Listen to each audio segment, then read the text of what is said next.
Bonjour à tous, donc Anne-Sophie et puis Bastien complétera la partie essai sur les corvidés. Voilà, donc comme Thomas l'a dit, ça fait quelques années qu'on est face à des attaques de corvidés assez importantes. Alors peut-être un petit peu moindre cette année du fait quand même des semis qui ont été relativement groupés. Mais donc en une petite synthèse sur les essais qui ont pu être menés cette année, donc avec deux aspects. Premièrement, donc je vais vous évoquer les résultats d'essais plutôt dispositifs micro-parcelles, où on a testé toute une batterie de produits en traitement de semences. Et puis donc Bastien vous présentera par la suite des réseaux de grandes parcelles sur lesquelles on a pu tester différentes modalités, donc à la fois aussi des TS, mais des produits appliqués parfois en surface, des façons agronomiques, voire des appâts. Voilà, tu peux avancer, Thomas.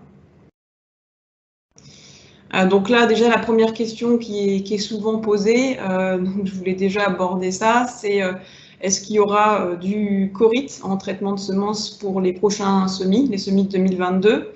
Donc là, pour ceux qui avaient participé l'année dernière, ben c'est la même diapo qu'on avait déjà présentée.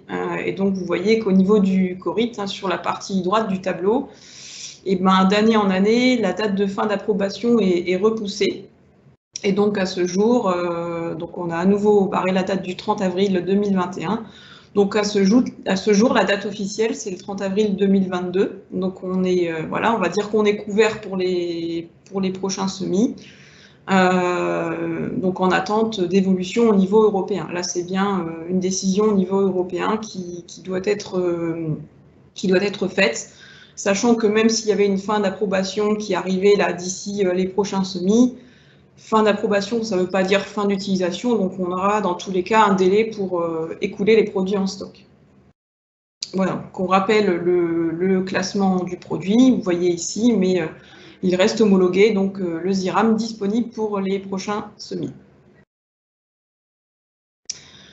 Alors, si on revient sur la partie résultats d'essai, donc là, je vais vous présenter un réseau d'essais Arvalis qui a été mis en place cette année, sachant que l'année dernière, on vous avait présenté un protocole d'essai, mais on avait fait chou blanc. On avait soit eu pas d'attaque, soit des attaques trop intenses. On avait 4 ou 5 essais en place l'année dernière, donc on n'a pas pu tirer de conclusion. Cette année, vous voyez que la problématique a été traitée sur différentes régions de France, donc sur des essais micro-parcelles, mais comme l'expérimentation avec les corbeaux, c'est un petit peu compliqué, c'est un peu risqué. Et on a décidé de modifier un petit peu le dispositif, donc en doublant la taille des parcelles. Donc on est sur des parcelles qui font 8 rangs de large, et puis une longueur un petit peu augmentée, donc en fonction des sites, entre 8 et 15 mètres. Des répétitions, bien sûr, et donc le tableau que vous voyez sur le grand tableau, là, avec toutes les couleurs, représente l'ensemble des sites où les essais ont été mis en place. Donc, vous voyez un petit peu partout, en Bretagne, en Alsace, dans le Nord, dans le centre et même en Auvergne.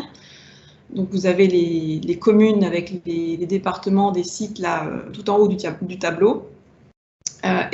Donc l'idée de ce réseau, c'était de tester toute une batterie de produits en traitement de semences. Donc la plupart restent codés dans le tableau.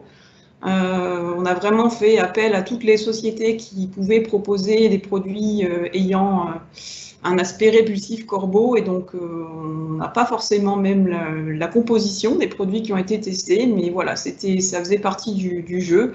L'idée, c'était vraiment de faire un screening pour trouver d'éventuels candidats. Alors, tous les produits ne sont pas présents dans tous les essais. Il y a des cases vides.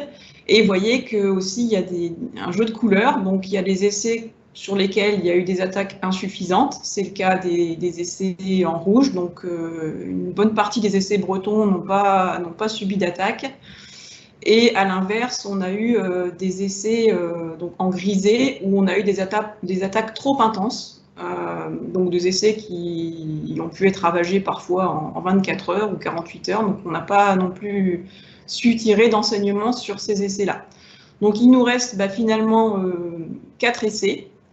2 en vert clair, donc avec des attaques très fortes, mais qui restent quand même exploitables, et 2 essais en vert foncé avec des attaques un peu plus modérées, à fortes, mais également exploitables. Donc il nous reste 4 sites à explorer. Parmi les produits testés, donc vous voyez si tu peux revenir Thomas juste avant, parmi les modalités testées, donc le témoin, semence nue, le corite qui va être notre référence, le Force 20 CS en traitement de semences, le I1913, donc là c'est un produit qui reste codé, une modalité de TS à base de zinc, donc avec deux dosages différents, toute une batterie de produits sous numéro, et puis en bas du tableau, vous voyez donc le témoin semences Corteva, donc là c'est bien des semences sans protection corvidée, à comparer à la ligne juste en dessous, le Lumigène Premium plus Tacla, voilà, qui est un produit testé de Corteva. Alors, tu peux passer maintenant aux résultats d'essai. Donc, vous voyez que toutes les modalités n'étaient pas présentes dans tous les essais, ce qui fait qu'on est obligé de présenter voilà, sous 4 graphiques les résultats. Donc, tout en haut à gauche, vous avez une synthèse entre le témoin et la modalité corite. Voilà, sur 4 sites, un essai en Alsace, un essai dans l'Aisne et un essai en Bretagne, un essai du côté de Clermont-Ferrand. Voilà, donc on reconfirme bien sur cette synthèse de 4 essais 2021 l'efficacité du corite. Donc là, ici, ce qui est présenté, c'est les pourcentages de plantes saines au cours de la dernière notation, hein, puisque selon les essais, il y a eu entre 2 et 5 notations dans le temps qui ont pu être effectuées. Donc là, c'est bien la notation finale. Avec un essai donc à Quimperlé, le point bleu, on voit donc qu'il a subi des attaques certainement plus fortes que les 3 autres essais, mais néanmoins, le corite amène quand même de l'efficacité par rapport aux témoins, y compris dans ces cas d'attaque très, très fortes. Donc ça, c'est pour l'évaluation du corite. Ensuite, sur le graphique en haut à droite, on va retrouver donc 3 essais uniquement, où était présent la modalité zinc. Et donc là, on peut comparer l'efficacité du zinc à forte dose comparativement au corite. On voit que c'est un niveau plutôt proche du témoin et donc en deçà de la modalité corite. Voilà, donc relativement pas efficace dans ces essais. En bas à gauche, vous avez donc une synthèse à nouveau sur 3 sites, donc pas forcément les mêmes sites que le graphique que je viens de présenter. Donc là, on va trouver notre témoin semence nue Corteva en troisième position, là, comparativement au corite. Et donc, on évalue le traitement Lumigène plus Tacla. Donc, le Tacla qui a donc des propriétés a priori anti-corvidées, mais dans cette synthèse, vous voyez que ce soit le témoin Corteva ou la modalité Lumigène Tacla, on est au niveau du témoin et donc bien en dessous de ce que permet de préserver le corite. Voilà, et dernière petite synthèse, petit graphique en bas à droite, on retrouve donc 2 sites cette fois-ci, on n'a plus que 2 essais où le Force 20 CS a pu être exploité. Et donc, pareil, même constat que pour les 2 produits précédents, on est plutôt au niveau du témoin et le corite reste le plus efficace dans cette synthèse. Voilà, donc on peut passer à la suite et donc je laisse la parole à mon collègue Bastien. Oui, bonjour à tous. Donc Bastien Chopineau, ingénieur régional en région Centre. Et donc je vais vous présenter, donc toujours dans cet aspect lutte contre les corvidés, les résultats du réseau d'évaluation en grande parcelle, donc qui a été mis en place par Arvalis et différents partenaires pour cette campagne. Donc l'objectif, c'était de se placer en grande parcelle agriculteur pour pouvoir tester des modalités qui ne sont pas forcément faciles à mettre en place en micro-parcelles. donc notamment des modalités agronomiques. On a eu des retours du coup de 3 régions, donc pour constituer un réseau de 25 parcelles, 2 parcelles en Alsace. Malheureusement, on n'a pas eu d'attaques qui ont permis d'exploiter des résultats intéressants. 5 parcelles suivies dans la région centre, donc où on a eu des niveaux d'attaque hétérogènes. Et on a également eu un suivi en Rhône-Alpes de 18 parcelles, donc par un stagiaire à la Chambre d'agriculture du Rhône, qui nous a permis quand même d'avoir des résultats intéressants et un panel de modalités testées tout à fait correct. Donc merci encore aux partenaires et aux agriculteurs qui ont participé avec nous dans ce réseau. Donc au niveau des modalités testées, donc là je vous ai remis les modalités du protocole initial et les modalités en gras bleu sont les modalités qui ont été évaluées dans le cadre du réseau. Donc l'objectif c'était d'avoir des modalités agronomiques qui étaient évaluées en parcelles, donc notamment des modalités de rang rappuyé grâce à un roulage après semis. Des modalités où on effaçait, on dissimulait les lignes de semis grâce à un passage de RC trille pour voir s'il y avait un effet sur les dégâts. En termes de produits répulsifs, donc là il y avait diverses solutions qui pouvaient être appliquées en plein après le semis. Donc là, à l'idée de ce qu'on a fait aussi en micro-parcelle, là on a récupéré des pratiques agriculteurs, donc il y avait diverses solutions proposées. On avait aussi tout un aspect plante de service. Donc là, ça pouvait être des modalités de couverts végétaux semés pour pouvoir dissimuler en fait les pieds de maïs et détourner en fait les oiseaux. Et également des modalités d'agrainage, donc d'agrainage de détournement en bordure de parcelles, donc également pour attirer les oiseaux dans des zones non dédiées à la production et pouvoir voir l'impact en fait de ces modalités-là. Et également, donc chez ces agriculteurs, on a également sondé leurs pratiques et ce qui était déjà fait aussi chez eux. Donc il y a eu également des modalités en traitement de semences corites qui ont été évaluées notamment en Rhône-Alpes, et différentes modalités d'effarouchement ou de régulation des populations via des tirs. Donc au niveau du dispositif, donc c'était un dispositif en bande chez des agriculteurs, donc avec des surfaces donc de 1000 m², donc ça correspond à 24 ans sur une longueur de 50 mètres, où on faisait 2 visites au minimum donc sur les parcelles pour faire des notations. Donc environ 20 jours après le semis, donc sur des stades précoces à 2-3 feuilles. Puis un peu plus d'un mois après le semis, lorsqu'on avait déjà des maïs qui étaient à 5-6 feuilles, pour pouvoir un peu suivre en fait ces dégâts. Et ces notations ont permis du coup d'estimer le pourcentage de plantes attaquées au sein des bancs d'agriculteurs pour pouvoir évaluer ces modalités. Et il faut savoir que donc sur les modalités d'agrainage, où là on a eu une petite mise en œuvre qui a été adaptée à cette modalité, des notations ont pu être réalisées dans des zones proches de l'agrainage ou des observations visuelles sur les parcelles environnantes pour se faire un peu aussi une idée du contexte des parcelles.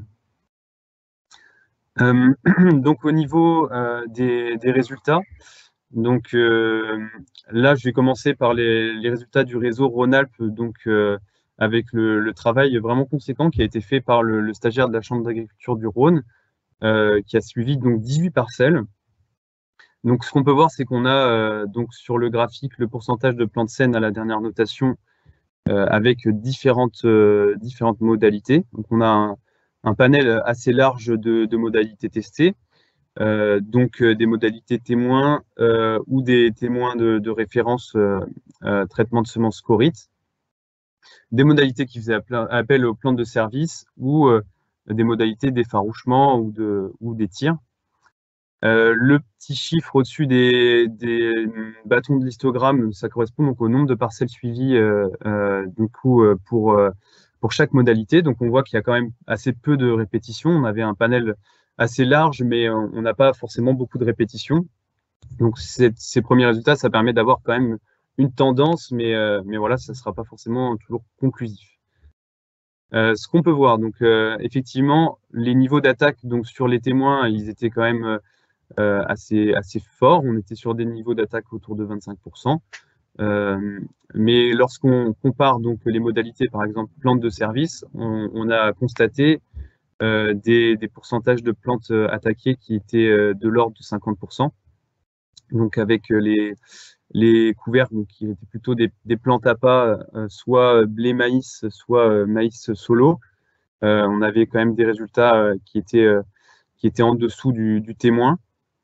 On a également eu de l'agrainage pimenté donc en bordure de parcelle, où là on a eu certes un petit peu moins d'attaque, mais on reste sur un niveau qui est autour de 35%. Donc pour ce genre de dispositif, on peut conclure que sur ces plantes de service, on n'a pas eu forcément des résultats très probants pour cette année et ces parcelles. On a même eu une parcelle où on a eu des dégâts qui ont vraiment ravagé la bande. Donc ça correspond à l'agrainage pimenté sous abri. Donc d'autres modalités avaient montré un bon niveau d'efficacité. C'était les modalités avec effarouchement, donc soit avec appel à un fauconnier, soit avec différents ballons effaroucheurs.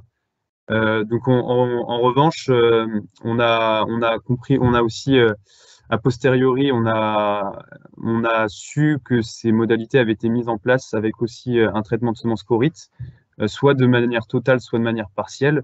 Donc c'est difficile de conclure sur ces modalités-là, sachant qu'en fait on a un effet combiné de plusieurs leviers. Donc voilà, ça sera réévalué possiblement sur d'autres expérimentations. Donc, si on fait le bilan des modalités où on a eu quand même des répétitions, on peut scinder les modalités avec ou sans Coryte. Donc, c'est ce qu'on voit sur le graphique ici. Les modalités avec Coryte sont représentées par les petits triangles bleus et sans Coryte, les petits losanges rouges.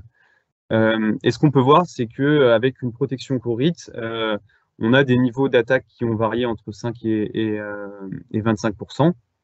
Donc, on a quand même des parcelles où il y a des dégâts assez significatifs, mais en moyenne, on retrouve un niveau d'efficacité du Coryte quand on compare aux parcelles où on n'a pas eu de protection.